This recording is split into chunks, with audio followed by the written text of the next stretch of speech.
muž od moje čerke, on je radio ja mislim cijelu godinu za Europsku komisiju, ja mislim, ali na području javne uprave. I napravio dosta dobre stvari, pa onda kasnije i u Ukrajini. Tako da ima puno ovih pozitivnih i malo manje pozitivnih informacija šta se događa u Beogradu. Ali slažem, perspektiva je Nema već, mislim, meni je, ja bih i ostala tamo zakopana, pošto eto, ceo život se time bavim da neku promenu, jel? Ali imam dete koji je sad krenuo u školu i onda sam ja rekla okej, onda zbog svog deteta to više stvarno nema smisla.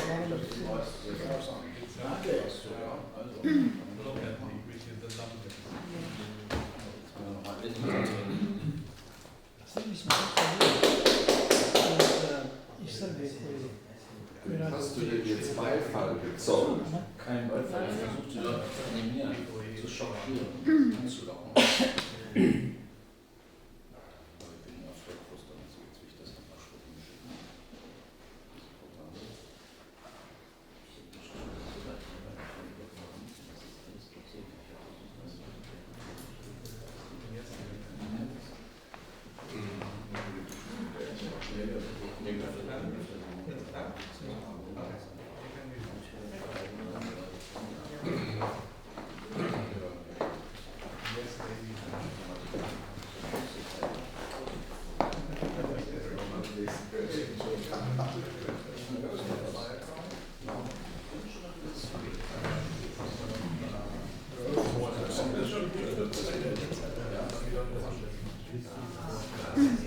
Ja, ich mache das alles.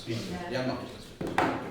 Ja, er hat es eben schon gesehen. Er hat schon gesehen, ist okay. Eindrucksvoll, eindrucksvoll. Boš na štivu. Začnemo.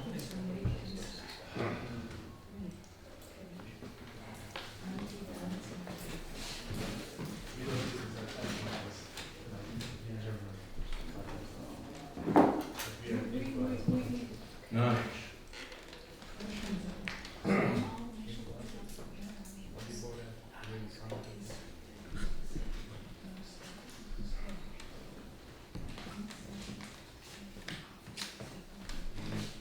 So,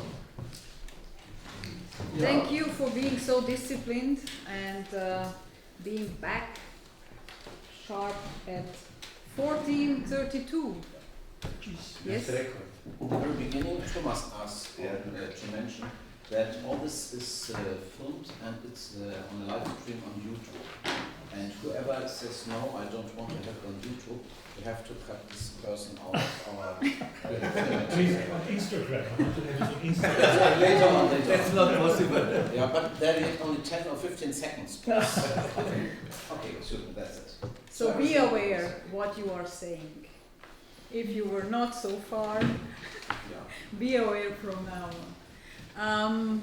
So thank you very much for being back. And yes, it's the challenging part after lunch to keep up the spirit. But maybe it will kind of motivate you the fact that now we will all be able to speak about everything interesting what we were listening to this during this day. But before we start with the lively discussion, I hope we continue because we still have one lecture to be delivered by Mr. Michael Breitz, and he will speak about when will the transition end. Well, I mean, since my adult life, I am living the transition, and I myself, I would not have an answer to this, especially having in mind that I'm coming from a region which is likely to remain in transition for quite some time in the future. So I'm very curious about what you have to say. Please. Maybe. Okay. I've lived whole my life in transition period. 43 years in Yugoslavia, in socialism. Socialism was a transitional period and was supposed to last until the achievement of communism. And I would like to say Bolshevik authorities in Yugoslavia attempt to convince the population that the problems in development were occurring precisely because we were in transitional period. Since 1990, I'm also lived in transitional period, which we now simply call transition, which is pathway from a totalitarian state to a democratic one. And the transition is also used as a pretext for slower than expected development. About the theoretical frameworks, there are several definitions, models, explanations in the literature, with the key difference between them lying in whether they pertain to political, sociological, or economical perspective. And in this presentation, we consider the transition to mean the state of society between the collapse of an authoritarian state system and the state of normality, when all democratic institutions function in accordance with what they are designed to do. I think that there are about 28 nation-states currently undergoing this phase, with approximately, difficult to say, about around 400 million inhabitants. Of course, there is no single pathway into transition. Every nation-state is a unique example, and we saw this morning this presentation too. At present, it's impossible to speak about the theory of transition. And additionally, a single theoretical system cannot be the basis of an explanation of the varying paths to the transition. Researching the processes of the transition towards democracy can offer the fundamentals for a possible consistent theoretical model. Then I would like to say a few words about the transition in Slovenia.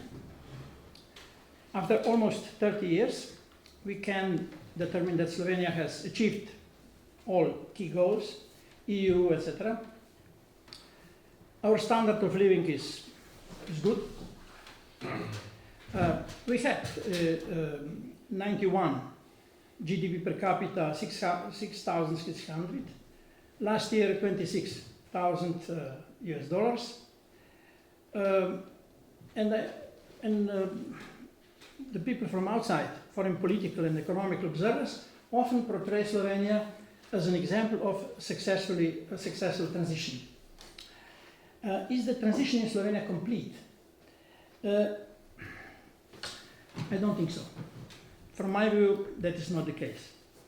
The fact of the matter is that Slovenia has the same institutional structure as developed democracies, and is therefore formally democratic. In reality, its internal structure is split, atomized, and is similar to the one developed by the preceding authoritarian state. Several present troubles have the roots in our past. We didn't clearly and decisively draw the line between the previous system and our own state. We had not cut ties with the old regime. Then real socialism contradicted human nature and consequently collapsed, but 45 years of Bolshevism or communism or socialism leave strong traces in people, which makes adapting to the new state of affairs difficult. The values that were enforced 45 years through state coercion are still deeply ingrained in people, whereas the values of European civilization are slow to catch on. The illusion of gender equality in Yugoslavia caused a great loss of human potential, as everything that stood out from the average was supposed to be suppressed and nipped in the bud. The communist elite constantly preached about the important role of the working class, which was supposed to be able to make decisions on everything, even foreign policy. When in reality, the party, elite, heads did not so with the parliament and the government acting as the mere executors of their decision. Brutus says about Caesar, quote, "Rulers abuse their power when they separate it from compassion. Everyone knows that an ambitious young man uses humility to advance himself, but when he reaches the top, he turns his back on his supporters and reaches for the sky while scoring those who helped him get where he is." Today's political elite behave similarly, don't they? And in authoritarian state, people are quick to learn who truly rules over them. It's therefore not surprising that people nowadays view the government and the parliament in the same way. In Yugoslavia, there was a sense of fear of repression, and this fear is still present in many people who even today are afraid to voice their opinion in public. Titoism or Bolshevism, from my point of view, the Bolshevism is better expression. Bolshevism has maintained its attractiveness, as many still believe in it. This is a consequence of the authoritarian political legacy. The totalitarian state treated its citizens as a caretaker with their word, and in exchange expected obedience and loyalty. When freedom came, we didn't know what to do with it. Suddenly, not working was penalized and frowned upon. People had to take care of themselves. There was no state that decided everything. In Yugoslavia, three idealisms took root: normative, organizational, and informational. Normative idealism. If the state of the affairs is bad in some sector, the blame lies with the law, which must therefore be improved or replaced. The result, regulatory hypertrophy. We had enormous corpus of laws, everything. Organizational idealism. The system is not functioning as expected because the organizational structure is inadequate. Change it and all problems will be solved. Oftentimes in Yugoslavia, each reform changed into its very opposite. So, result, institutional hypertrophy. And third idealism is information. Information and communication technology was supposed to solve nearly every problem. Yet it did not, of course. It was, however, a good excuse when banking, social and similar system failed. All three idealisms are still very much present in democratic Slovenia. Simultaneously with the new state, new processes of political, economic and social transition started, which is a significant amount of changes in an environment that is not used to change, where there is no developed democratic political culture, no developed business ethics. Upon achieving independence, we submitted to illusions that all of society key issues would be solved with the independence. That independence would, in and of itself, solve these issues on its own, and that we would soon become the next Switzerland. But In this regard, let me quote Carl Jung, who says, "No tree can grow to the heaven unless its roots reach down to hell." There was a great inclination toward capitalism without having to give up the benefits of socialism. Today we know that in the euphoria of independence we made a series of mistakes. We did not carry out a purge of the old order. Instead, we looked to the example of the Velvet Revolution, like in Czech Republic, or peaceful revolution, peaceful transition, etc. Which means that the party's elite kept its old power. For instance, the last president of the Communist Party in Slovenia was also the first president of the Republic for 2 terms, and the most popular politician according to the public opinion polls. He even founded Forum 21, which included all prominent Slovenian managers. His influence is significant even today. No, Milan Kučan.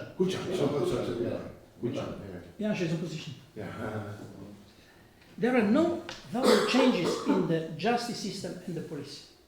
It's more or less the same.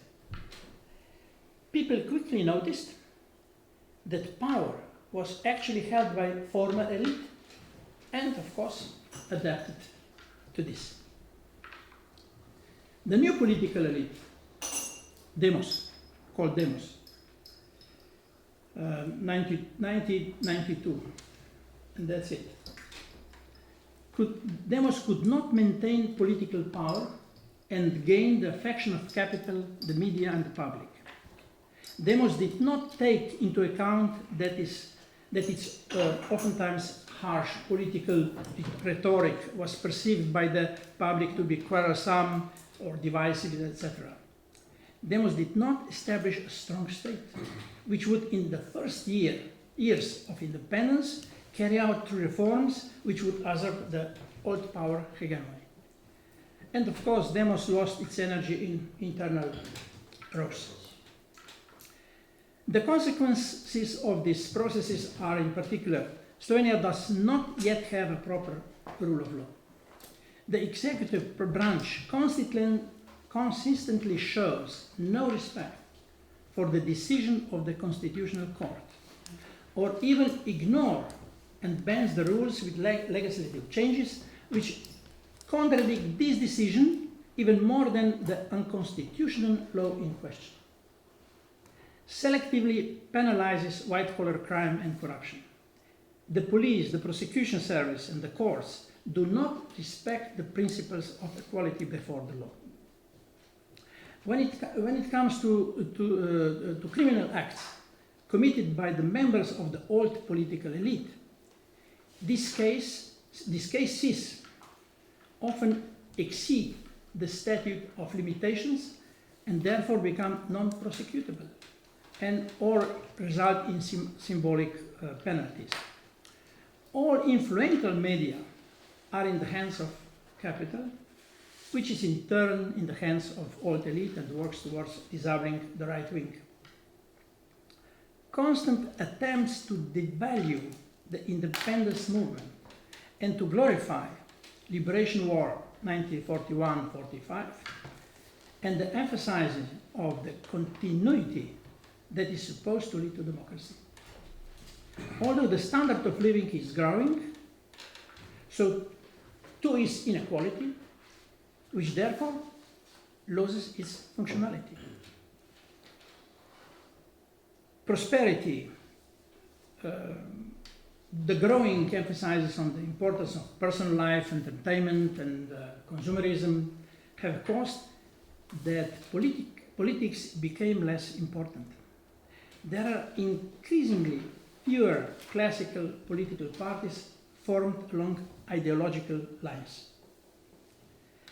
Right before the elections, new parties form for one term, so-called puppet parties. with, of course, new faces. By its fundamental structure, the Slovenian state is in its essence an authoritarian state, as all vital matters are decided upon by the political elite with the support of the capital. The government, parliament, merely confirm their decisions. Parties with the political majority in parliament rule in a similar way as the Communist Party once did. Whatever the government decides, the political majority confirms it, even though it is warned by experts that the solutions are inappropriate or even unconstitutional. Relations between political parties are often rough, exclusionary, and far from a democratic political culture. So we live in authoritarian regime, as I said, 45 years, and can therefore expect that we will need at least much time for the democratic institution to function how they are supposed to. So after 15 years, everything will be different. I hope. The path to democracy is not tied merely to a new legal order and new forms of organization that match democratic patterns, but also to the reshaping of values and expectations. Because the growth of democratic conscience is a long process, the danger of totalitarianism will still be present in new democratic forms. The transition will be over when no social group has sufficient power to abuse institutional power to achieve its interest, and when the democratic institutions are immune to the threats of authoritarian regression. From a short, of course, and incomplete description of the characteristic of the transition in Slovenia, it's possible to deduce that the key problems of Slovenian transition are not of an economic and financial nature, but of a spiritual nature. Obviously, we cannot merely wait and anticipate that change will happen by itself and through passage of time. We must ask ourselves how the humanities can contribute to a successful transition. I will not delve into the definitions and classification of scientific fields, their categorization as humanities. I believe that the humanities as a whole have somehow bent to the overwhelming power of the natural sciences, technology, and social sciences. The second characteristic is self-limitation to classical themes, detached from functional utility. Philosophy, for instance, can offer much to Slovenian society, including in its transition, but the voice of the humanities is barely detectable. In Slovenia, unfortunately, the adherents of the humanities are split between right and left wing. For the left wing, transition is complete. For the right, it's not. What is not only noticeable in Slovenia, but also elsewhere, is the insufficient cooperation of the humanities with other scientific discipline and vice versa. Famous author Steven Pinker, in his excellent book Enlightenment Now, published last year, names multiple examples of successful cooperation, and even further talks about the integration of modern science and the humanities. Quote, Pinker said, "A consilience with science offers the humanities many possibilities for new sight. The humanities would enjoy more of the explanatory depth of science and forward-looking agenda that could attract ambitious young talent. The science could challenge their theories with natural experiments and ecologically valid phenomena that have been so richly characterized by humanities scholars. Political theory, too, has a natural affinity with science of mind. Social, political, and cognitive scientists are re-examining the connections between politics and human nature. The transition is a complex social process and requires an interdisciplinary approach. We must overcome the dilemma about the practical character of the humanities, as the findings of the fundamental studies thereof have already manifest themselves on the practical level. The humanities in Slovenia have, as a consequence of the national defensive role they've had in the past, and which they have today, acquired the label of national science. Their central role is the research and confirmation of national identity, independence. The second role of the humanities derives from the modern state of science, and the question of whether everything new can truly serve mankind, and whether it is permissible for everything to be transferred into technical utility. It's precisely the humanities that have a calling to evaluate, through critical reflection, new discoveries and perception of science. Slovenes are aware that the transition does not only mean the political and economical transformation of the country, but also a reordering of the spirit and reawakening of ethical conscience. To conclude, all patterns of social relations are slowly changing, yet are still present and will be until there are more significant changes in the division of social power. The crucial realization is that the humanities can considerably contribute to a successful tradition of Slovenia into a modern democratic state.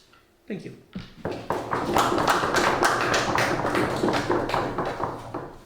Thank you very much. So it was, I think at the end it got very round, as we started with Central Europe, Erhard Busek speaking about Central Europe, going back into history and coming to the most recent developments. Then we discussed Southeastern Europe, where we had the transformation, the successful transformation on one hand via the Euro-Atlantic integration in Bulgaria and Romania, and then still the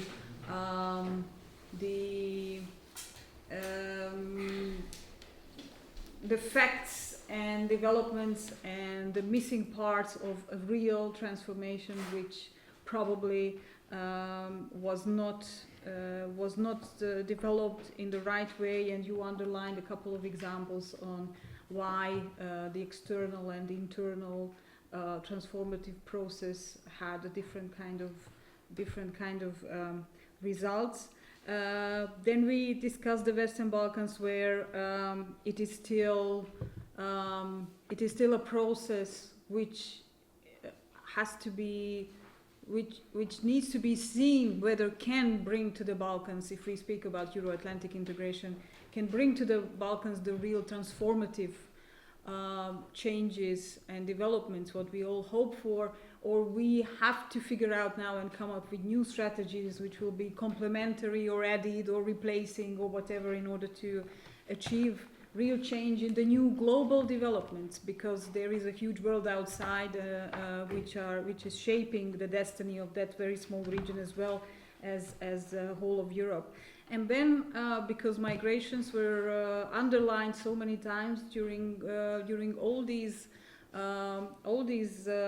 interventions, we came to discuss migration as the big issue, meaning people from third countries coming to Europe, and the present migration narrative which dominates the discussions, but also political developments in so many countries in Europe. And then the European internal migration, which even in some cases leads to depopulation of some of the countries and to completely new developments, internal developments in Europe.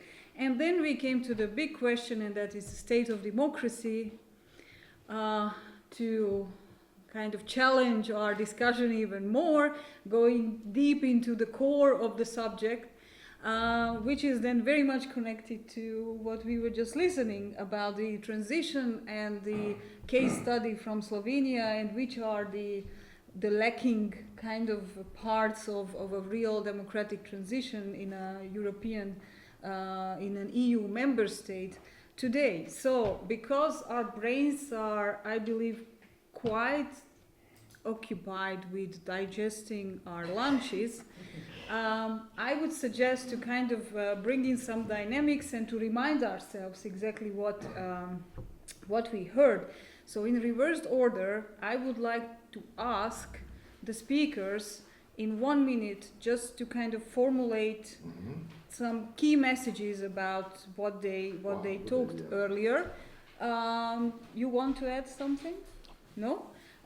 Then I would ask Mr. Zelaznik to maybe refresh our memory and formulate his key messages, what could trigger our discussion later on. I'd just like to proceed what Mika explained about 1 minute. Okay. About our situation. From my point of view, is one of the main problems our relation to history. Without our relation to history, we cannot plan our future. Okay. And through this relation to history, we have to talk not only about the phenomenon of history, but also about people, because people are history. They are not something imagined, but concrete people which are still in power, which are still put us in different positions. And history and elites are, from my point of view, the main problem of transition. If you want to be a democratic state, you have to have democratic values. But people which don't have democratic values cannot put us in the future. That's my point of view. And, sorry, 10 seconds. I think so that that this also the problem of West Europe. If West Europe don't respect European civilization values, if they combine these values with pragmatic capital investments and so on, then we are lost in our European civilization. That's my point. Thank you. Thank you very much, yes. Henrik, I would propose you something, that we just collect 1 minute long comments to what Professor Gray said, and then maybe we can have a tour of what We will continue today. with that. It is Okay. just now to refresh our memories okay, about just what a we couple of discussed. moments about what you said, Professor. Yeah. It was extremely provocative. And I'm very glad that you're taking the behind and doing it like this. If there is someone who's been by far, and should be considered by far, the most important philosopher of the last 200 years, it's not Marx. It's the bloody Hegel. Because transition is nothing else but a byproduct of post-Hegelian thinking. This is what happened when Fukuyama issued his first book about the end of history, and this is the trap we usually fall into now.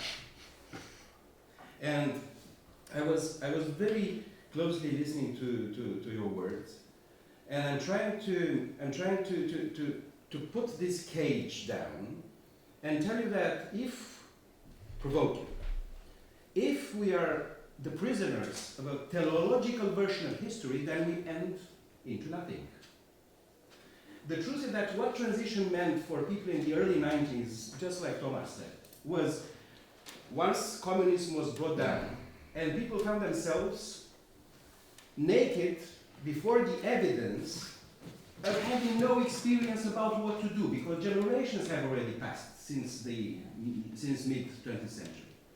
So the question there was, with which period of time should we connect ourselves with?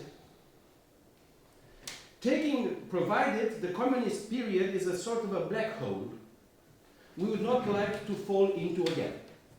For example, in Romania, the main connector was the interwar period.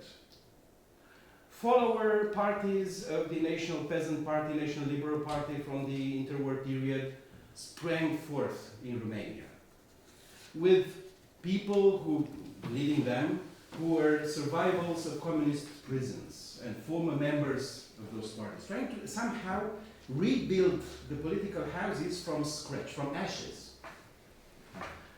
This question is answered to provided countries have a history, nation states have a history, or have no, just on the opposite end, have no memory of any independence time. Slovenia has never come for its own independence. And this is not the case with Hungary, it's not the case with Romania. So this is why I provoke you to see the transition less as a sort of a plague that have taken all us aboard, but much more as a sort of a symptom of sudden and very traumatic change. Transition has been extremely traumatic. Not in terms of social status or personal histories. It's been traumatic because for a lot of time, those who have survived communism have been put again against the evidence of what they were at the time of communism, and that was extremely traumatic. It wasn't about individuals, it was about communities. And I can tell you from my own perspective, because we are one of the very few countries in Central and Eastern Europe who has exposed all secret files of the former political police. And it's quite traumatic, let me put it. Now, and I will stop with this. You have mentioned the three idealisms, Yes. the three buildings. Or illusions, huh? Illusions, well-structured illusions. Yes, they have some truth at their core. But at the other hand, when it comes to mentalities, whereas legislation, institutions, they cannot be made in several years. But when it comes to mentalities, transition becomes a matter of generations. Yes. And therefore it's less than transition, it's a process. We expect transition to end quickly, and your title was therefore puzzling us, because transition now looks like a sort of a long, I'm sorry to say, long-lasting foreplay before something could happen. And we don't know whether it happens, but it's something very pleasant behind it. Thank you. Thank you for leaving us with that note. Ms. Przeżynova. Well, I think I have summed up my main messages at the end of my presentation, but I will refresh them. I think that the big problems of Bulgaria are the time which has passed in doing nothing or just robbing the country's wealth.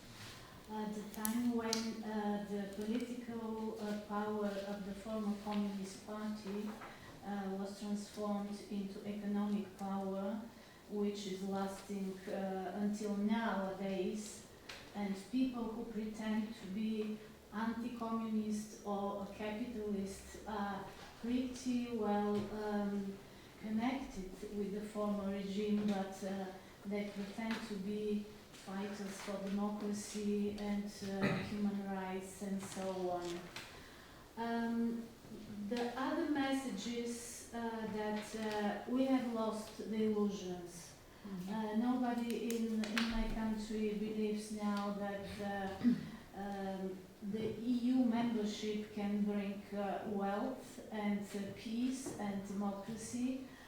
These are values that we have to fight for every day, and we have to be cautious to protect them against every threat that can appear anytime. Thank you. Mr. Busek, would you like to? I think I'm focusing maybe on 2 points. The one point which impressed me very much by Hedwig was stabilocracy. I think that's an enormous problem. What can we do against?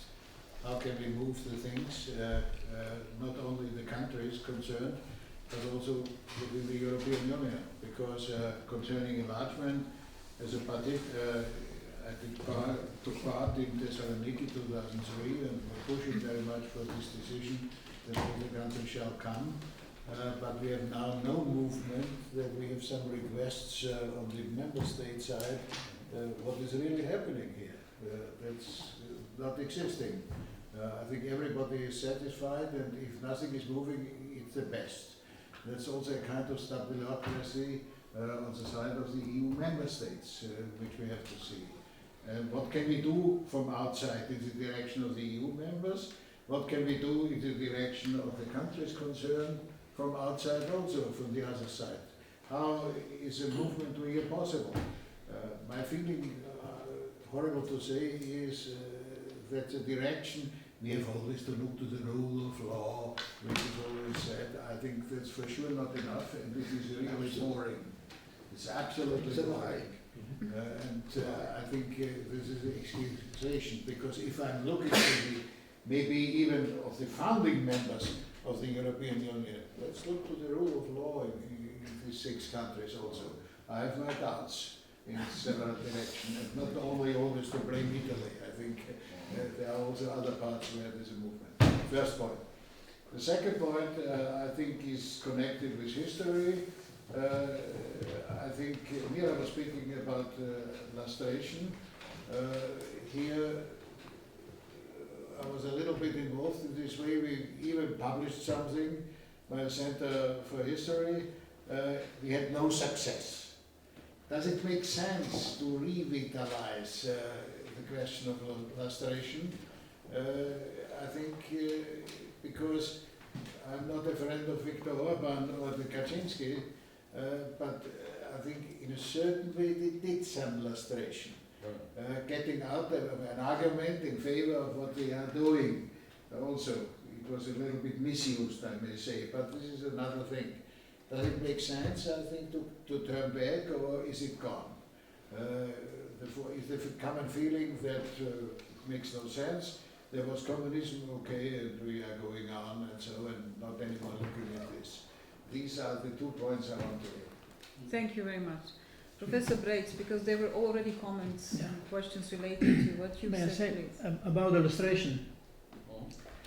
Who is a prime minister from Czechoslovakia? Mr. Babiš.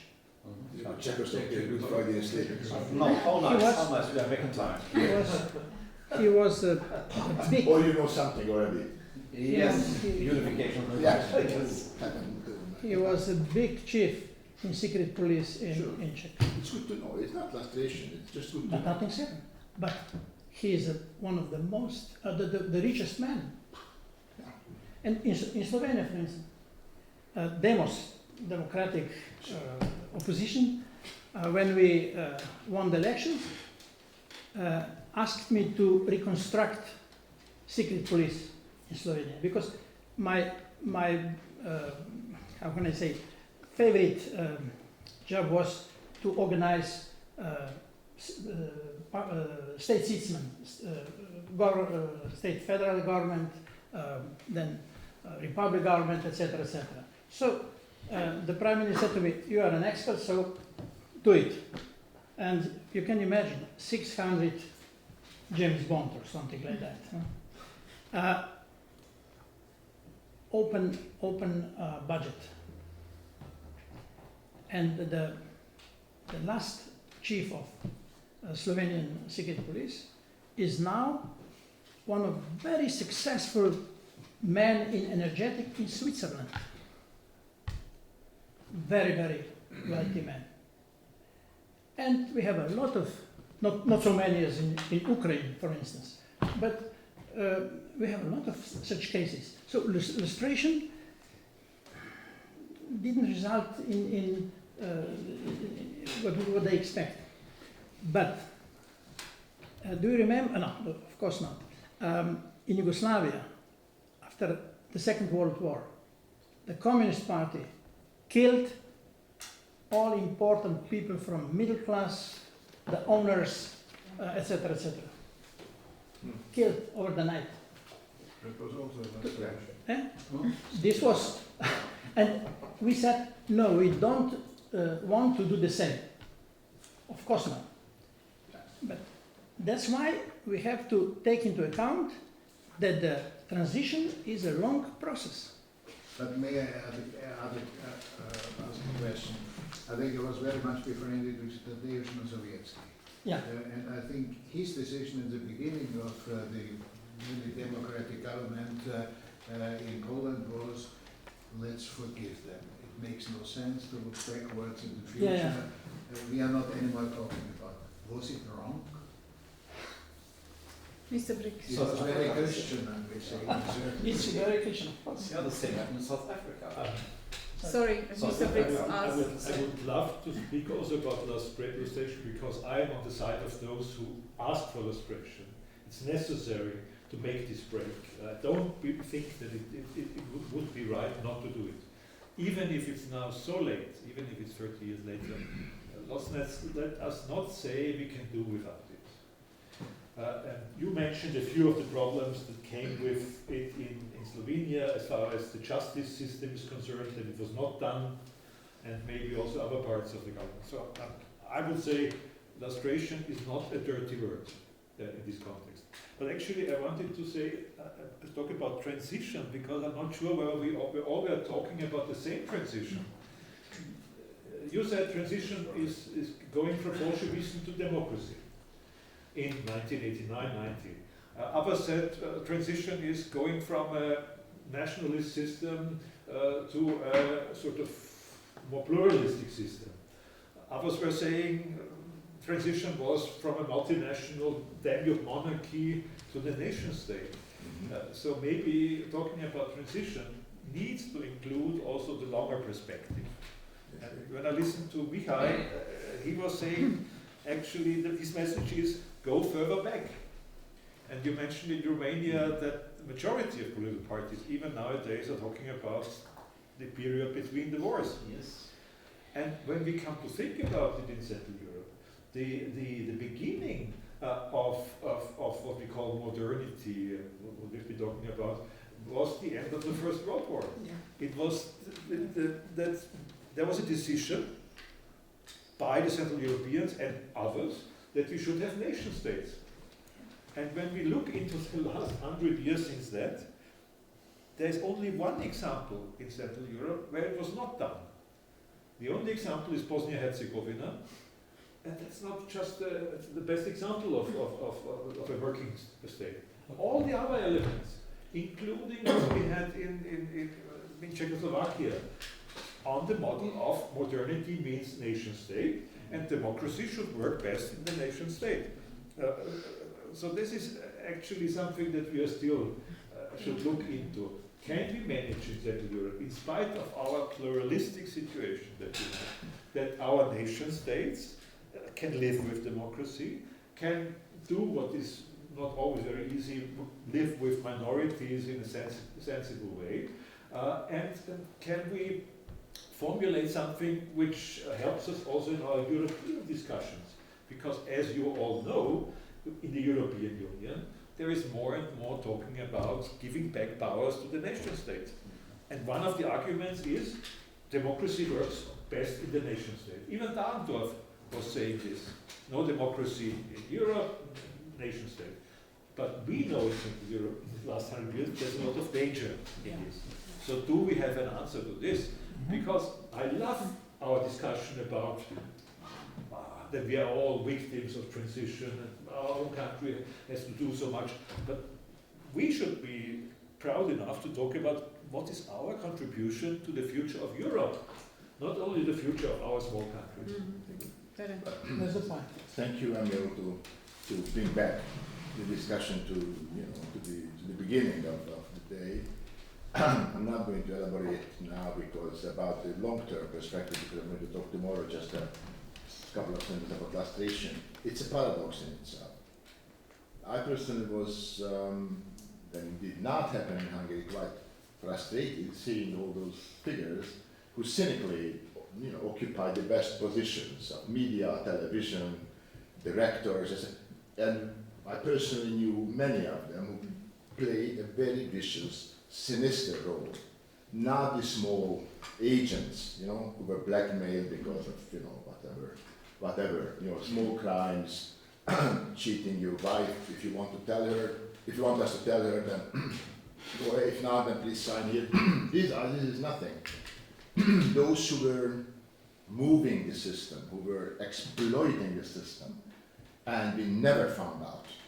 I mean, it was never really revealed, and that's probably a mistake. Why do I say it's a paradox? Because there was no revolution at that time. That was the famous Bomo of Anton, maybe the best thing he said. That people were complaining that so many bad things are happening, and he said, the first Prime Minister of Hungary, as if you would have, you had a chance to make a revolution. Why did you make a revolution? Now, so the two things, if people are afraid of change, yeah, they don't want secrets to be published and revealed, then we have to live with this. On the other hand, I don't buy this argument that it's too late, not at all. History and historians can come after a while. Then, you know, then people are not, how to say, necessarily directly, personally targeted. And this is happening. This is happening, it's a flow since the Second World War. I mean, fascinating stories are coming up from Nazi criminals in, for example, in Budapest, negotiating in a villa of András about the richest Jewish family, about freeing them if they give the entire bells they possessed to the Nazis. And the guy who did it, Becher, died in the 80s, the richest man in Germany. So, I mean, I'm not going to give you examples, but there are a lot of examples which tells me that historians should bring up to the surface facts. And this is now very much possible via the information and revolution and explosion. So we should maybe come back to this, because that was my second point, because transition, I agree, there are two different approaches of transition. There's a linear one, and that's a misleading one, coming from our friends Philip Schmitter and others who were dealing with the Latin American transitions and Southern European, from dictatorship to something else. And it was immediately applied because there was no conceptual framework for what happened. A criminologist collapsed, I was there, you know, everywhere in the United States, they were kaput, and then they just grasped this Philip Schmitter concept. But there is another, which you were describing very well today, that is a long-term process. People from Slovenia to Romania and Hungary never experienced democracy and freedom which they have been fighting for. They experienced failures, defeat, and tragedies. So they are very skeptical. When freedom comes, they got scared. They got panicked. What? Jesus Christ, freedom, what do we do? And they want to be led. And that is a DNS, you know. It's not that, but they say the opposite. But this is why we don't have an opposition in Hungary. It's a fake opposition, or maybe it's going to come. They instinctively people want the one-party system, or what you said, kind of an authoritarian rule. Not stricto sensu, but they want to be led. Okay. May I add one sentence about the historian? The problem is that we have left historian and the right historian. That's all they say. Mr. Busek and Mr. Zalazar. Also, The god of Marxism. I think I was never in favor of the illustration, but looking back and concerning the context and the situation here in our neighborhood, I think it would be very good if it is done. But here I have two questions in this context. Dear Emil, do we have enough historians, or will there be a certain direction of working in the one direction or in the other direction, as it was already mentioned? I think my trust in historians is limited. And the second is, we are a little bit late, because the huge number of those who did something have already died. Yeah, but my trust in truth is there. Please let me continue to a second remark. Okay, democracy is in the nation state. Where else can be democracy now? I think we try to have democracy within the European Union. If you It's look failing. into the way how the Commission was created, That's the point, yeah. that has nothing to do Yeah. with democracy. That's the Absolutely. That is a limit of the nation state, because main jobs in the nation state, my dear friend, even your job in diplomacy is without any democracy. Mr. Zaz. Do this tomorrow. I'd like to continue where Mr. Mislievich began, and Micha, maybe an answer to Mr. Bisek. Norbert Klammer has 2 years ago in German parliament said, Germany began with his era of Nazism 2011. I don't have so much time, excuse me. I have no time. In next 30 years, probably I'll be dead. God knows. But why do I have to wait another 30 years? Oh, I didn't, that's Yes. not what I suggest. That's first. Nowadays, when we are speaking about illustration, yes, we know it's 40 years later, but problem is how to manage historians to write, to speak about these times. If I look our state or Croatia, which is the same problem, or Serbia or Romania, Bulgaria, Czechia, official government, they don't want to talk about their own history. And if I try to go to Europe proposals like Horizon, nobody will want to know about communist past in Europe. In Western Europe, In Western Oh, Europe, no. because Horizon is project of EU. they like it, yeah. Yes, and nobody want to describe this time of our history. So how could we write about history if nobody wants to hear about our history? We do. Okay, some of them, Yeah. but we don't have enough money. Next, maybe YouTube, but it's a small part of this. Don't About do it to us. possibilities we have now. Now we have only one possibility, that's our constitution. That's only possibility to say something is wrong. It's our constitution and Vertrag mit der Europäischen Union, treaty of how the European Union function. That's only possibility if I want to go opposite to our government. It's only way. Now we have the problem in Ljubljana because our juridic system collapsed through corruption. When people from this system talk about corruption in judiciary system, how can you manage against this? And second is the media. So, but only regular way, without revolution, without anything negative to do, is to talk about history and to preserve your democratic system through rule of law. And hope that in Europe, in your European court, will hear you after 10 years. That's our situation. So because of that, I think so that we have to talk about history now.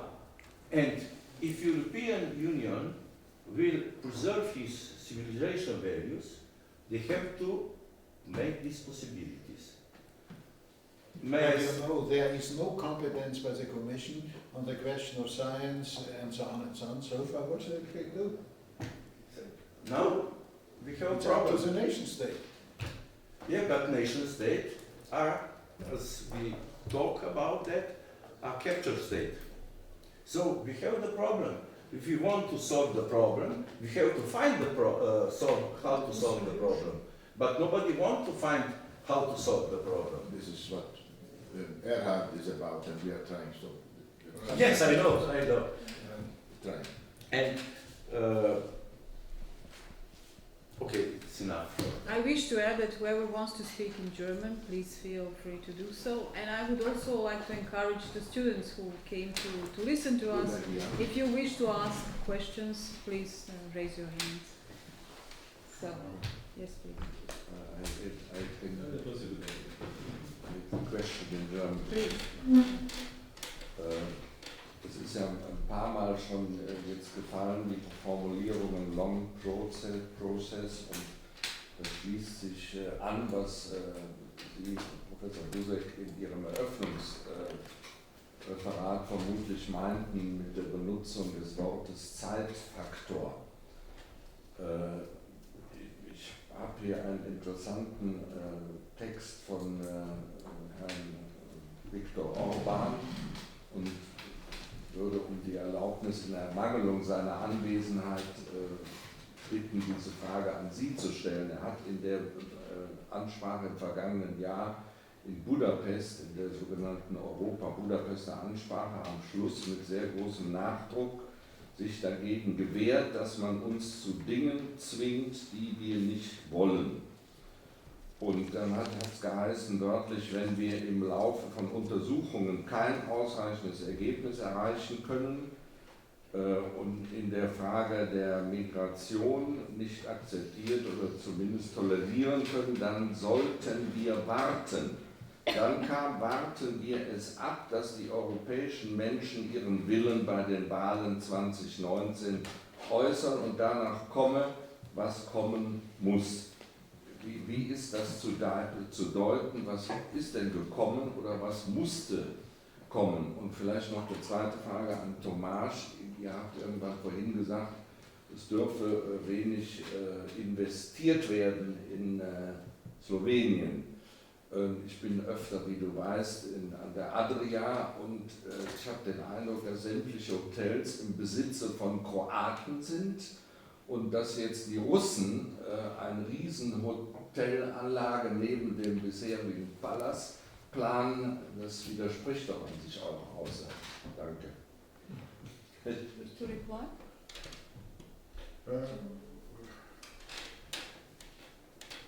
I think you touched here, oder Sie haben hier ein wirkliches Problem berührt, das gar nicht so leicht zu lösen ist.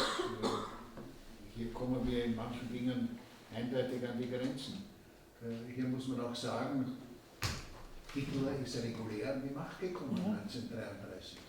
Das sollten wir nicht vergessen. Es war eine parlamentarische Mehrheit, die für ihn hier war. Was tun wir in der Frage? Das ist gar nicht so leicht zu beantworten. Ich wüsste nicht, was ich damals getan hätte, aber ich weiß es auch heute nicht. It's interesting, we're talking about the transition of new member states, for instance, but nobody mentioned Brexit.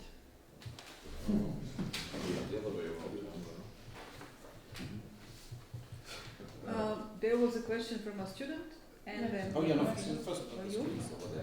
No, first the students. Yeah, please. Yes, and Okay, just please present yourself shortly to... Hey, my name is Matthew Nagy, and I study International Relations Masters. I'm a student of István Tarosi, and I would like to have a question to Professor Ungureanu, because you were talking about Romania's depopulation and brain draining, and also the Moldovan example. And this is a similar case happening in Hungary. Many of the people immigrate, and nowadays that we have Viktor Orban's narrative that the family should be the first, and we are having social subsidies such as the choke, which fosters people to have more children and oppose this sustainability issue of the European Union. And my question about this is, do you think that this is an ultimate Schengen failure? That people, despite all this political stuff that's happening, for example, in Hungary, there is no such thing as booming of a generation. People are not picking up as much money to have 4 children, despite having so many opportunities nowadays to have it. But we are still emigrating to Western Europe, and I feel that this is not sustainable.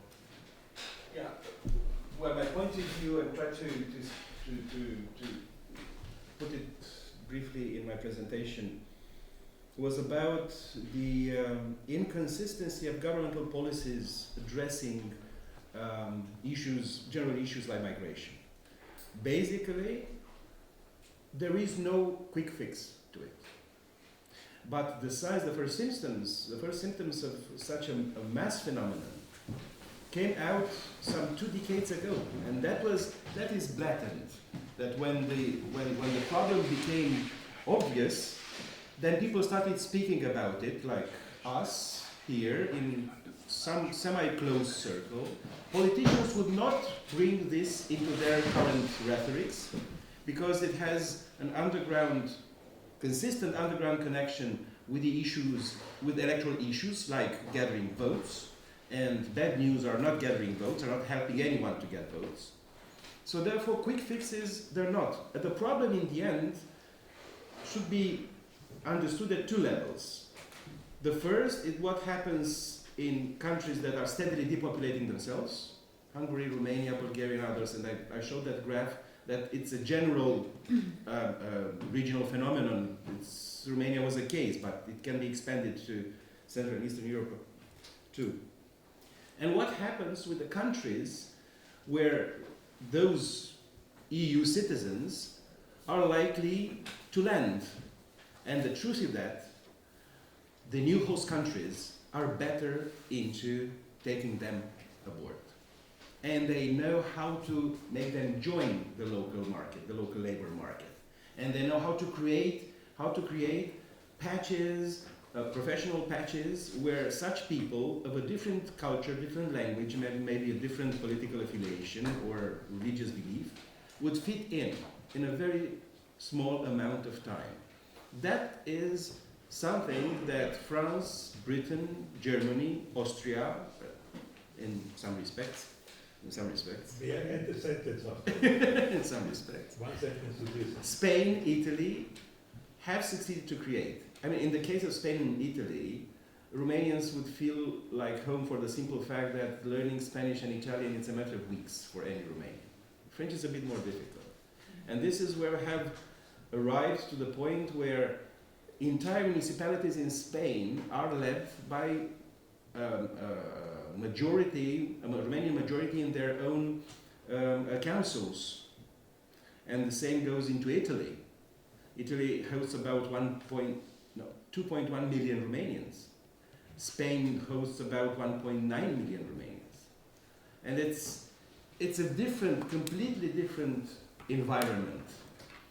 And the very cultural perspective shows that the integration in the West happens smoothly. In other words, just to sum it up, we have been left with a problem. The others not. Here we are with a very real issue in this discussion. Romania and Austria. You said that the pull factor within the European Union, richer countries, is a problem for Romania because of depopulation. So how Austria, for instance, responded lately was to reduce the family subsidies for children from Romania. So is this good from the Romanian perspective that the Austrians treat children from Romania worse than they treat Austrian children with the people doing the same job in Austria, or is it not? The Romanian politicians have to criticize this because it shows Romanian people are less worth than Austrians, but on the other hand, it's maybe good for Romania. Yeah, but you see, Austria does it. They recognize their mistake. They A few do it. days ago. They do it. no, they do it. It addresses Romania, Bulgaria, some other countries as well. But the problem is here. This is a tricky question. Maybe they personally announce because they do it for every EU country.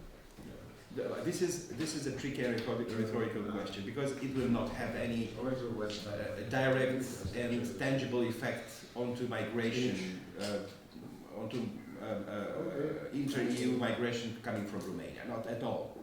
And it's been subject to criticisms for reasons of semi-nationalist political discourses. That's something else. As much as I don't consider that the reasoning the Ministry of Finances put up when supporting the project of the law in the Parliament was consistent. It was very much a sort of a populist kind of measure, but its direct effects would not in any way corrode the very mechanism of migration. It works, and it works pretty high. But then it's up to Austria to accept or not an influx of EU citizens, whereas Germany, France, UK, Spain, Italy, they do it. And for me it's a paradox seeing Austria shrinking the entrance, whereas the others, with, in my opinion, a far more pragmatic approach, instead of having something else, you'd guess what lays behind my words, they would just open the gates to intra-European migration. Yes, well, I believe that it's a huge discussion exactly because of the reasons you mentioned, but also because we know that in Italy, for example, there is actually a slavery going on in some parts of Sicily. I stopped buying tomatoes when I see they are coming from Sicily in Austria because I already have this association. So, and I wish to add this because I think that is now the core of this discussion of inter-European migrations that actually no one dares to deal with because that is one of the core freedoms in Europe. On the other hand, it now leads to these situations which are, as we all mentioned today, for numerous reasons, very problematic for both those countries from where these people live, but also for the receiving countries, even though there are positive examples, as you say, when these societies are kind of, and the policies of the new host countries are welcoming and integrate these migrants. So I think it's a huge debate, and I'm actually grateful that we launched this discussion here because I believe that this is going to dominate the discussions in the coming period. Yes, you are waiting for some time now. To Professor Brace, since you are experienced in rebuilding more or less the structures of Slovenia after the fall of Yugoslavia and the socialist era, I guess, isn't there a big problem you don't have the possibility to exchange order of elite? There are not enough people. West Germany has East Germany and the other way around, so we exchanged the whole elite in the Eustic system. You couldn't do this. Isn't there another way except illustration in terms of either reconciliation or re-education? Do you see any other attempts to win people or to either to bring people into power under the control of a new government and of a new parliament to deal with the new time? Because you cannot get rid of all the people who were in power for 45 years in the socialist time. What will you do with all these people? I mean, you have to work with them. So what's the best way for you? What's your experience? What's your idea about this? Slovenia has 2 million people. Yeah. And we know each other, more or less. Yeah. So Neighbors. it's quite difficult to find people who is not on the left side, not on the right side. Because if it's in the middle, it's a little bit strange for us. Suspicious. Yeah. That's why I propose in my presentation humanities. We have to start at the beginning, in the schools, and the university. Yugoslav regime, 1946.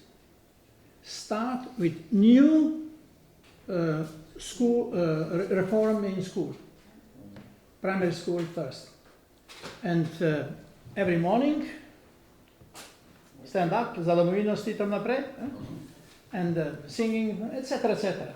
And after 40 years, of course, the values of the communism are still in our people. And that's we need, 45 years. for instance, or more, we have to be patient because the standard of living in Slovenia is good. Living in my country is much better in Germany. By many reasons. And the people know that. The standard of living is excellent. People traveling around, etc. So, okay, now we have some problems with other airways, but okay, this is a small problem. We will solve it. I very often listen the comments about 2 million people.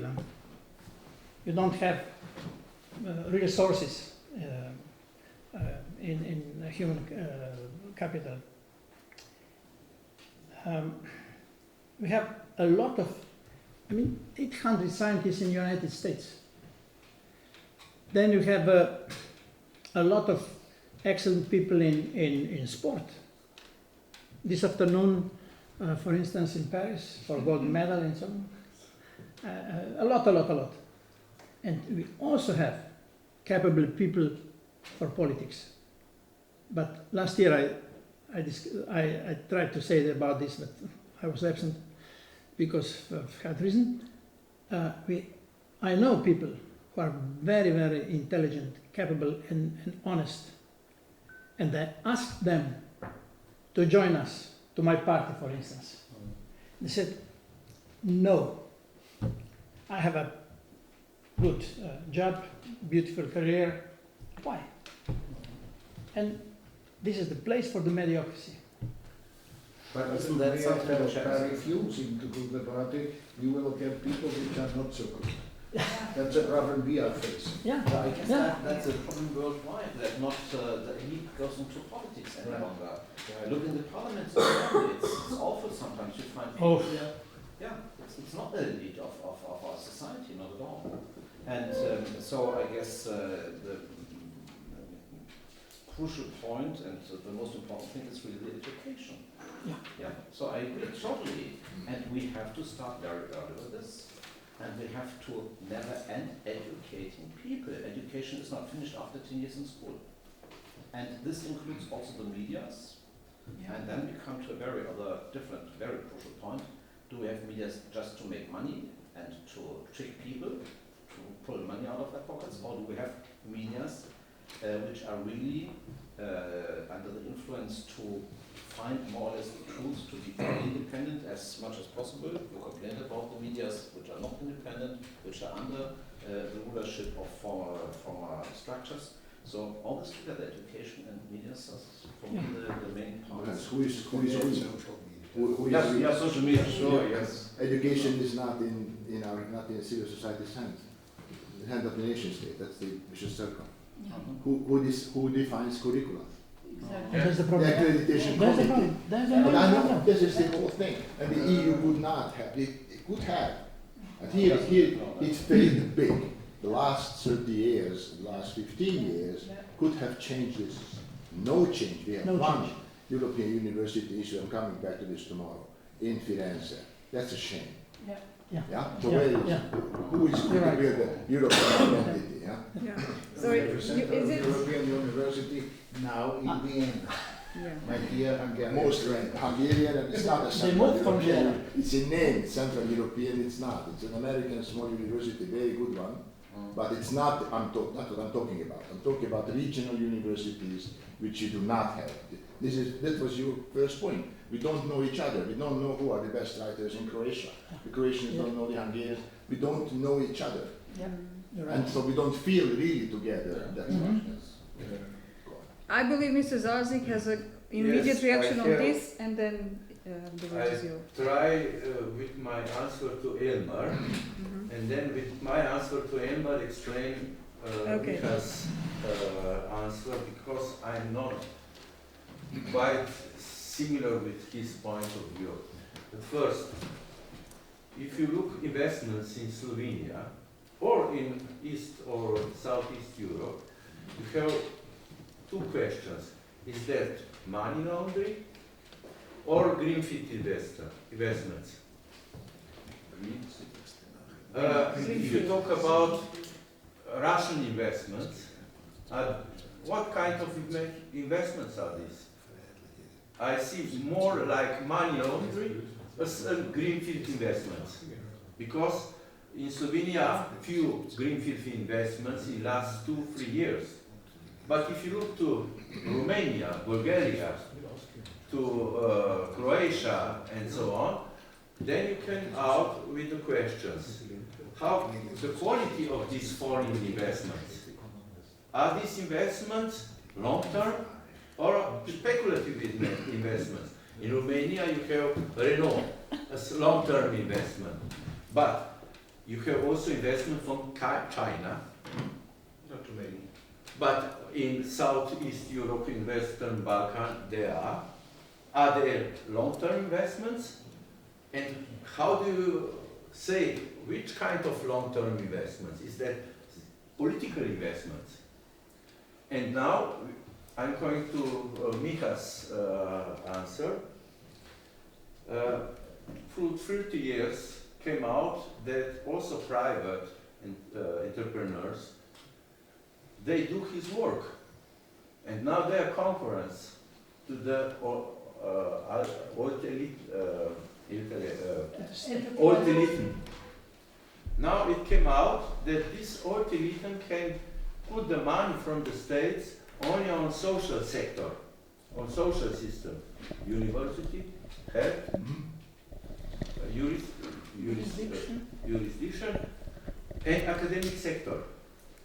So there is the main concurrence, and now in nowadays in Slovenia you have the problem how to destroy every private initiative in health sector, in academic sector. In teaching sector. So that's the second phase of transition, and through that you cannot change the full system. And universities, now is, when I be back in 2 days, I have a meeting in the new university, private university, while state will close new university. As first private university. So that's the problem when we're talking about investments, about capital, of human or money capital, we have to talk about this rule of law, of security of these investments, of political distance to these investments.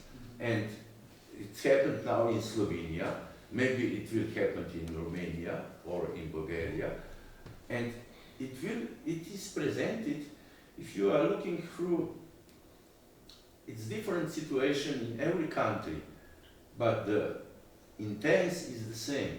How to preserve old elite to be still strong, To stay in power. to stay in power. Mr. Happen. Yes, I'm interested as historian in the political legacy of the Habsburg monarchy. I would ask you concerning Serbia and you concerning Romania, are there any differences in the political positions or tendencies during the transition period between these former Habsburg and not Habsburg territories? Okay. Please go forward. Yeah, Professor, I prepared to utter quite a very uncomfortable argument to it. Basically, what happened 100 years ago with Romania was, the upcoming of Greater Romania was very much a miracle. So there was no real historical engine behind it. It happened. And then, for other reasons, it was post-when commented about it and justified it. The differences between more developed parties of Romania, like Transylvania, and the Old Kingdom, has been preserved under communism. That was a paradox. In 100 years, believe it or not, there is no highway linking Kolozsvár, Cluj to my hometown, Triash, which means that the Carpathians have not been crossed yet. So it's like, it acts like a natural barrier. Yeah? After 1990, the drive to reorganizing large national parties was so high that no one would have thought at that time, in the early 90s, of mechanisms, for example, to mechanisms of to devolution mechanisms in terms of administrative rule, in terms of local financial rule, and responsibilities. This came up only in 2009, 2010, when accountability at local level became real, and through laws, local financial autonomy became larger. At the same time, the grip of corruption got larger. Because when someone from a satrapy has a larger time and disponibility to enjoy public money, he will do it, provided the capital will not poke his eyes into it. So it was with good and wrong arguments. Now politically it's interesting, because regions are trying somehow to gather their own political identity back, but not onto the skeleton of history from before 1918, but onto playing onto the chances they could have by acting independently. So what I would expect to happen in 4 or 5 years from now, that is for the next electoral cycle in Romania, is to have regional parties with local powerful constituencies in Transylvania, not in Bukovina, but in northern Moldova, and maybe in some other regions as well, where economic development is core. This is what I would expect. And step by step, in dozens of years, I would expect Romania to become federal. From this point of view, or act federally, if not keeping to its own definition, constitutional definition as a nation state. I don't know whether I've answered your question. That's more. Thank you. There's a Polish example to your question. In Poland, you can see in the election results, regional and national election and presidential elections, still the separation areas of the Prussian Poland, of the Russian Poland, and of the Austrian Poland. But there is a pattern which dates back to at least 100 years. But Mr. Briggs, I would also like to ask you if you wish to answer the question related to the region, whether there are... In Austria or where? No, I mean the question was how much the fact or the parts of the regions of Southeastern Europe, I mean the Western Balkans, are there differences in the integration process of those parts which were part of the Habsburg monarchy? Well, I Influence. wanted to know if in the Vojvodina or in the other parts, if there are any differences concerning the transition process. Yes. management or Yeah, not. exactly. Yeah, Mhm. but it does not play a role in the integration process seen from Brussels or a little bit maybe from those countries supporting the integration process. So it plays a role from the Austrian point of view for various reasons. But I don't think that from the point of view of the countries themselves in the region, but you should know better than I agree. it doesn't play this role. I agree, and I would say that yes, I think that there is a different perception. For example, Croatia had a different perception by Austria, but also from Germany, and had a different kind of support for its transition and accession process than it goes to the other countries of the region. And I would say that there are maybe differences between parts which are Catholic, Orthodox or Muslim parts of the region. So there I see more kind of differences and influences. And the third thing is that the region has been, and the dynamics have been so much reshaped during the conflicts of the 90s that I don't really think that anyone really relates, to those specificities related to belonging to the monarchy. However, still, the Hungarian minority in Vojvodina having a very lively cooperation with Hungary, being involved in Hungary's accession process already myself as well. I was coming to Hungary, participating to conferences dealing with EU integration, even before in Serbia anyone started talking about such a possible, and in that time Yugoslavia, I don't know which format of Yugoslavia we had, how we called our country that time exactly. It was one format of Yugoslavia still. So no one even imagined that that we will enter actively a process, while already myself and my colleagues and us Hungarian students who had connections to Hungary, we were already actively working on these topics, and we kind of also, we imagined that we could, the Hungarian minority can kind of build bridges, you know, to the Serbian society and advancing these discussions from that position, etc. So I would also back up what you said. Only in that sense I would see any kind of influences or differences. Yes, but I have Coming from got that. the impression that some Serbian groups are interested to leave the shadow of Belgrade, so showing that they are more open in front of transition and all that. Well, you know, again, going back to Vojvodina, you know, in Vojvodina, it's you have this regional identity, Yes. and there were clearly parties also advocating for the autonomy of Vojvodina, etc., etc. But even this situation changed again due to the conflicts of the 90s and relocation of people, and the composition of the population changed a lot, and the political landscape changed a lot. So. Even in Vojvodina, those sharp differences are not anymore. And right now, I would even dare to say, with this state capture of the ruling party, you know, it has been kind of... And you have also a lot of Serbs coming from Krajina and so on Yes, and so on. yeah. That changed totally the situation. Yeah. She's right. So, maybe the students have formulated some other questions. We are very, very interested in kind of, you know, learning about how you see these discussions and what your thinking is. So if you have any comments or anything to add, please feel free. Now this is the opportunity. I would have another question which is connected to Please go economy. forward. What about another global crisis? What about global crisis? Global crisis.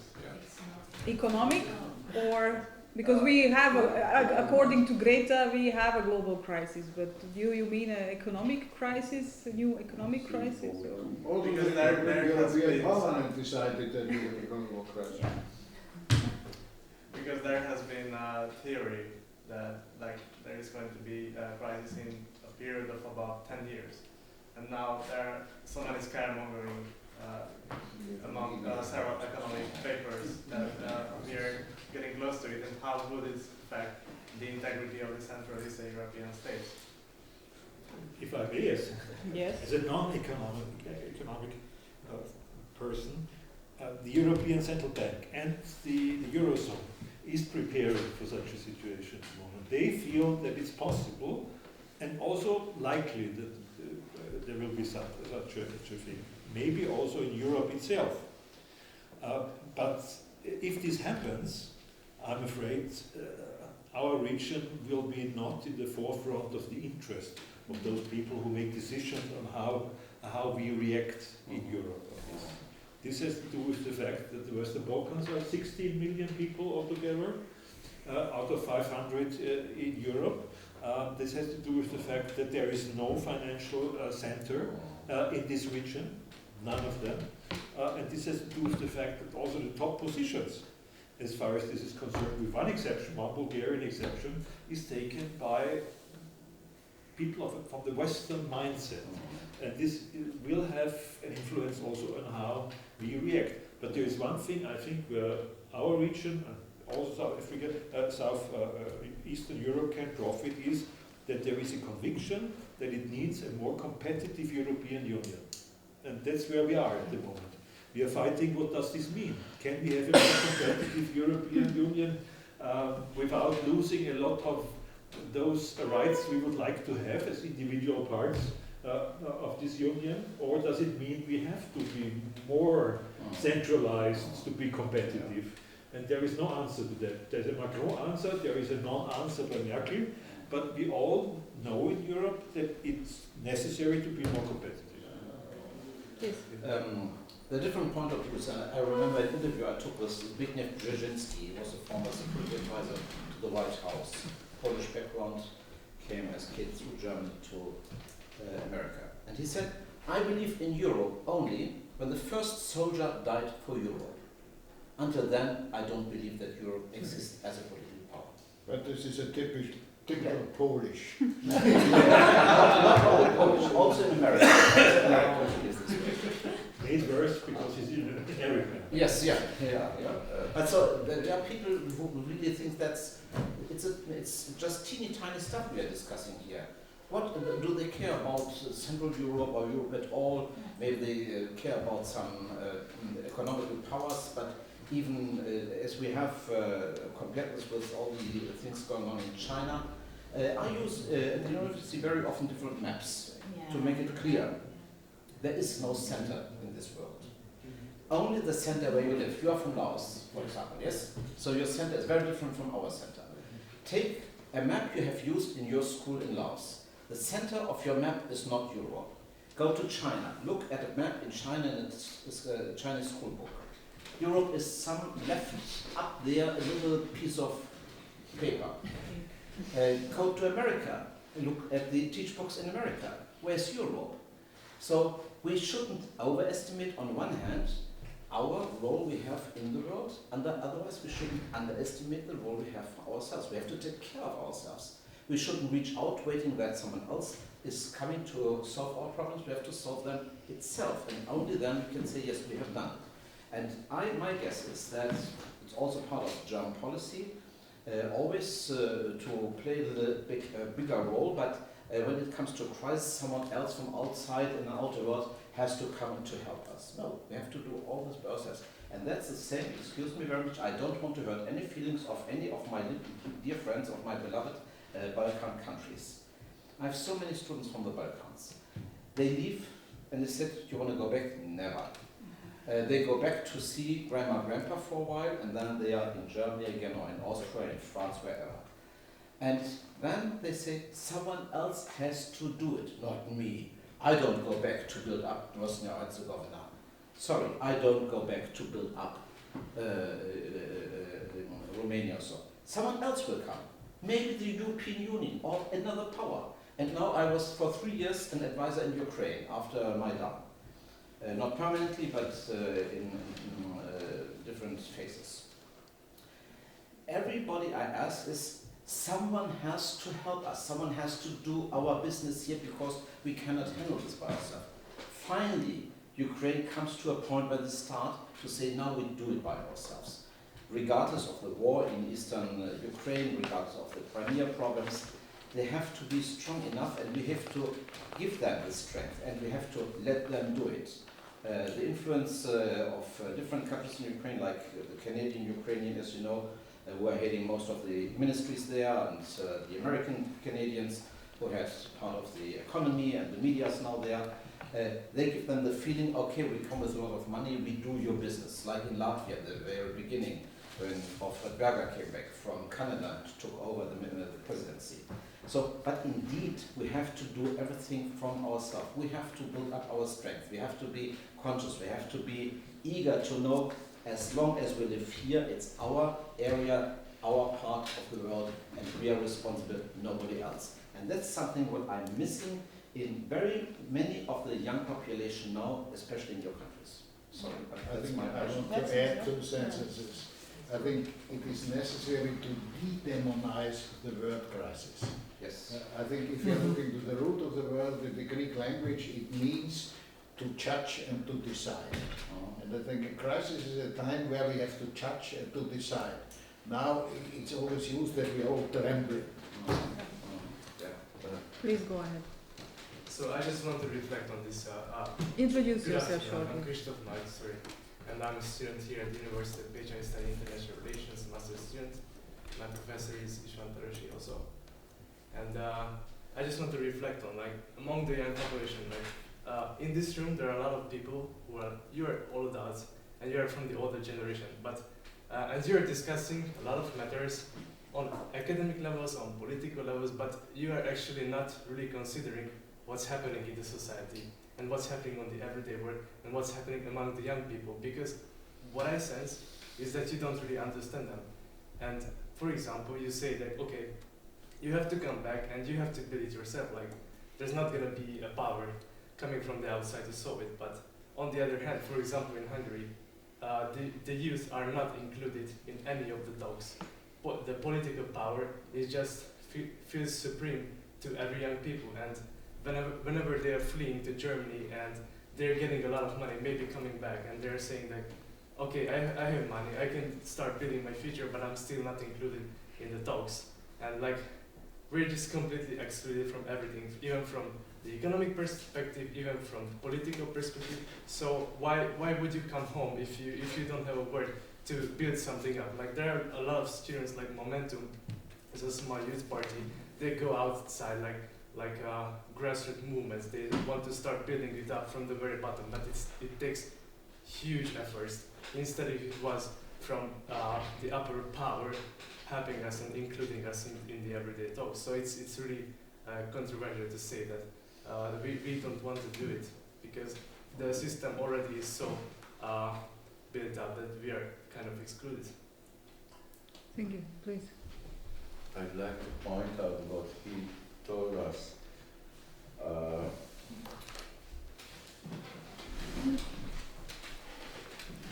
It's quite a big question to us, to our responsibility. My son had told me 10 years ago, what did you done? He was then 29, what have you done? What have you done? What is your generation done? You left us. He knows my history very well, but he spoke For his generation. for his generation. And I can understand him very well, because young generation in Slovenia, or if I look around, they seem that they have no future. Somebody stole them their future. And some of them, they want to go out in Germany, in Austria. Some of them, they don't want to go out. They want to stay at home. Somebody will want to come back, but those who want to come back, they have no possibility to come back. But they who want to stay, they have also no perspective. And that's, I think so, this question is quite important problem for all of us, which we are living in those countries. Actually, it's still gross. But may I raise a question? It will say to your son, Yes. go to politics and change things. Part of me is in politics, but politics, Regime government, our politics say that our initiatives are not good enough for them. They want to stop, as I said, you were out, to work in a private university. They try to ruin everything what is private, also in academic sector. They want to close private grammar schools. So Kindergarten. private pharmacy, private health organization, and so on. So we fight as we could, but in our possibilities. That's only what we have. Yeah, sorry. Mikhail also asked, but before I give you the floor, just to, as one of the younger participants of these gatherings, I would like to react on what you said. Yes, I think it's a huge issue of looking at where are the entry points for the young generations into the social life and politics. And definitely there is the responsibility on the side of the official structures and political parties to kind of make this possible. On the other hand, you know, it was never easy for anyone to actually take part, especially if you don't belong to the ruling options, because then it's easy, it's very opportunistic. You just join the youth branch of the ruling political party and then your destiny is kind of secured. I'm one of the worst examples. You know, I was on streets fighting against Milosevic. I was losing years and years and years of my university studies, so I was not sitting and concentrating on my academic future and career. I was out on the streets protesting, establishing all kinds of NGOs, etc., etc., losing the years, changing faculties, running organizations, working. So for the past 20 years I was working on bringing change to my country and to my region. And then probably I would do that forever, because it became my kind of destiny, it became my profession, it became my life. And then after all these years and kind of fighting for my presence and for my role as a change maker, I decided to leave my country. And I don't want to go back, because I have a 6-year-old child who just entered school. And when I concluded that after all those years where I was hoping for something and taking actively part, nothing came out of giving me perspective, or giving to my son a perspective which would be different and better, etc., etc. So, you know, this, yes, your comment is very much in place, but I think it's such a complicated issue, because both sides, you know, have to, as you said, you go to politics, but that's one of the answers, you know, which is not so much appealing to a young person when it's almost impossible to enter the political life. So it's very complex. Please. Can you spell your name again, please? Christoph. Christoph.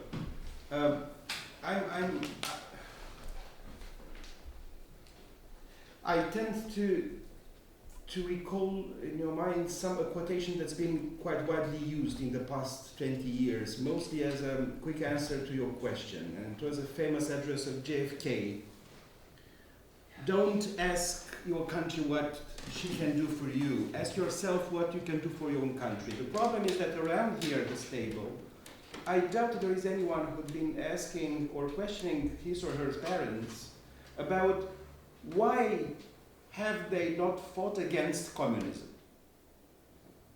Not because it would have been impossible, but because the sense of survival means to keep generations afloat, children and nephews afterwards, hoping that in the end they will find that split in the thick communist wall where they could integrate themselves comfortable. Now, time passed by. We're after 1990.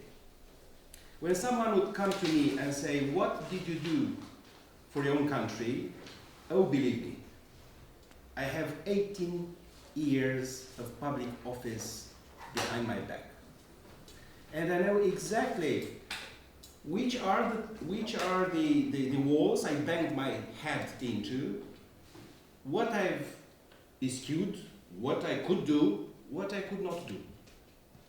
But 18 years of sacrifice, sacrificing family, children, academic life if necessary, public life too, my own personal gratitude to God, they never hampered me into doing whatever I could to my country. And the most, and this is what was the point I was trying to reach, what I thought I could do best to my country was not to be an executive part of the government, but to build a party.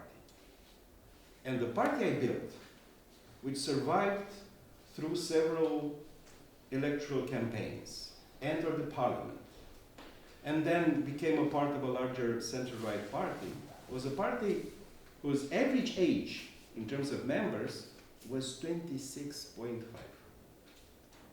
So it was youth coming in. And the only solution, and I ended up, the only solution to your question is ask yourself what you can do. And the finest thing you can do, take a deep breath and start swimming in the very cold and unpleasant waters of domestic politics. Encouraging. It's a famous, yes, it's an but this is the only solution. It's a famous quotation from Virgilius, the famous Latin poet. Rari nantes in gurgite vasto. There are very few swimmers who prefer the ocean. Be one of them. And then the society will thank you. Okay. Thank you. You wanted to intervene. No, I don't want to enlarge our subject right now, but as you know, I'm very much connected to the affairs in Ukraine and Russia. In Ukraine, there are sitting millions of young people on their suitcases leaving the country as soon as possible. 1 million are already in Poland, and we changed our laws in Germany for working forces, so they have the right also to come to Germany. There is a questionnaire in Russia, a recent one, which says about 30 to 32% of all young people between 16 and 22 want to leave the country immediately. So this is just the beginning of a larger migration process. And as long as we keep the borders more or less closed by visa regime, which we have with the European Union, doesn't have an open, now with Ukraine we have this open borders, but not with Russia. When this comes, there will be another flow of people, young people, leaving their own countries, and I don't know where this will end. So we better invest in these countries right now, regardless if we like Mr. Putin or not. We should deal with Russia. We should build up our contacts. I'm every third month in Russia. I'm teaching at universities there. I do a lot of conferences. I try to convince people like you. Take the opportunity. If you want to change something, do it here. Don't leave the country. Don't wait from outside. We don't want to interfere, but I want to encourage you to do what you think is good for your country. I guess this is important. So don't forget this. It's another area. It doesn't have anything to do with us right now. But in a general aspect of Europe, it is part of Europe as well. Thank you very much. I believe that we exhausted ourselves and the topics that we had. Thank you for being active. Thank you as well for coming, listening to us and contributing and bringing new dynamics into this discussion. I enjoyed the day with you. Unfortunately, I will be leaving, so I won't be here tomorrow. But I can watch it on YouTube afterwards. So I wish you a pleasant evening and then a successful day tomorrow. Thank you very